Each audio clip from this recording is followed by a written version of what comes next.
ses assises sous le haut patronage de notre Seigneur Jésus-Christ, par les biais de sa très grande et courageuse servante de Dieu, la prophétesse Rolande Moka, qui est en fait la fondatrice de Reflect et aussi la visionnaire. Je parlais donc de Reflect, donc je disais qu'il est né, il a vu le jour, comme la dame l'a dit. C'était le 12 juin et nous avons l'honneur d'avoir été présents ce jour-là.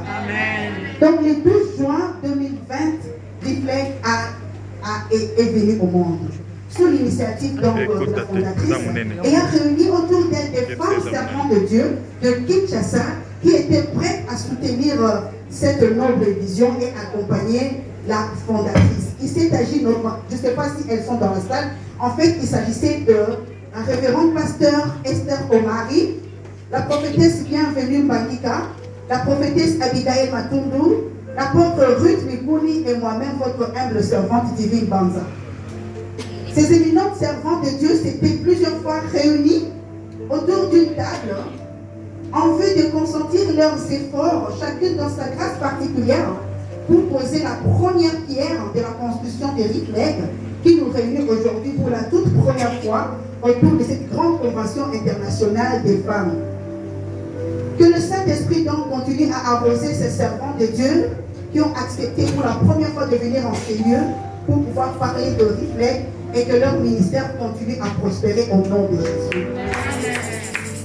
Le Rassemblement international de femmes leaders des églises est un rassemblement de femmes ministres de Dieu, un corps d'armée de messagères de la bonne nouvelle de l'Éternel, en accord avec Psaume 68, verset 11, qui stipule, je cite, « Le Seigneur dit une parole et les messagers de bonnes nouvelles ont été une grande armée. » Fin de citation.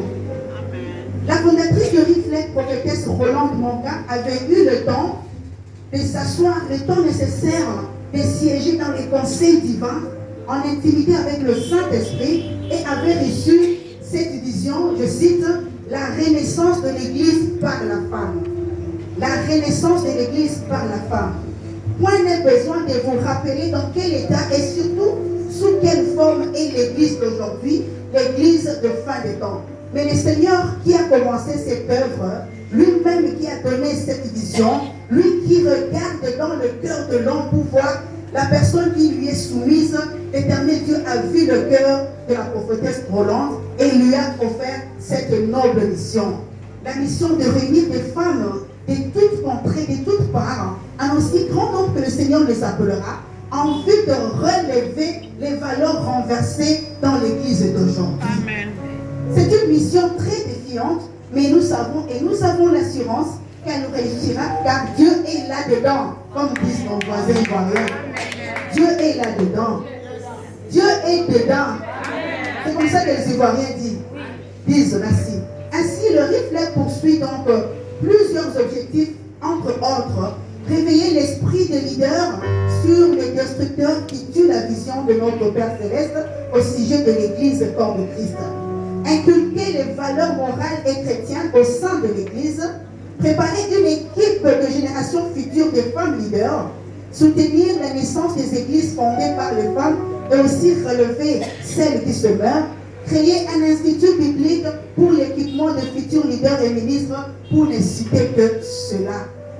Alors, plusieurs activités d'ordre spirituel et social vont se dérouler au sein de Reflect, entre autres, la formation des disciples et leaders à travers la République démocratique du Congo, moyennant des séminaires, de conférences et écoles bibliques. Mais la toute première activité spirituelle qu'organise Reflect est donc cette première convention que réunit en ces lieux avec une envergure internationale autour du thème « Prix de l'engagement dans le leadership féminin » qui va se dérouler du 31 octobre au 7 novembre 2021. Cette convention sera richement alimentée par des femmes dignes, des femmes fortes, des femmes ayant une portée et impact international, des femmes qui savent remuer les entrailles de Dieu à cause de leurs grâces respectives, les femmes qui sont venues de pays voisins de la République démocratique du Congo. Je citais la prophétesse Karine Gagé de la République du Congo, que je vous prie d'applaudir. C'est une femme que j'aime beaucoup. Je l'appelle ma complice. Nous avons aussi pasteur Obamé Ngwema du Gabon. Nous avons pasteur Laura Toko de l'Angola. Oui, obrigada. Est-ce qu'elle est ici, ma soeur? Nous avons aussi la prophétesse Blégui Marie-Laure de la Côte d'Ivoire, que nous aimons beaucoup. Et aussi l'apôtre Esther Tchega de l'Afrique du Sud. Alors, ces éminentes servantes de Dieu vont tour à tour nous nourrir et déposer dans notre cœur ce que le Saint-Esprit a déposé dans leur esprit, afin de pouvoir nous faire comprendre autour de ce thème ce qu'ils ont reçu de la part du Seigneur. Alors nous disons donc merci, entre autres, pour cette bonne initiative. Nous disons merci à notre Dieu, qui lui-même est d'ailleurs l'initiateur de cette activité, et nous demandons le soutien total et complet du Saint-Esprit, du début jusqu'à la fin de ces assises.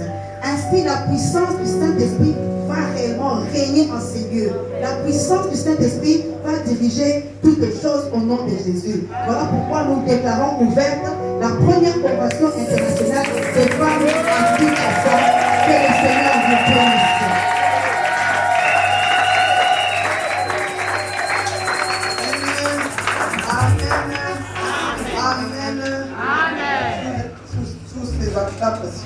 Alléluia.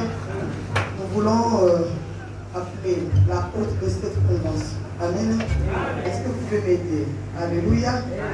Et lorsque j'appelle la hôte de cette convention, qui est la prophétesse Roland Dumont, pour ouvrir ses assises, vous pouvez m'aider à acclamer le Dieu véritable. Lorsque la voix se trouve nous l'acclamons avec des cris de joie. Nous l'acclamons avec des cris de joie.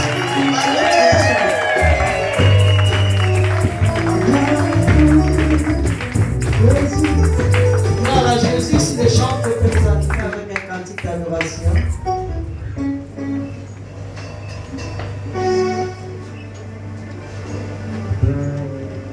Nous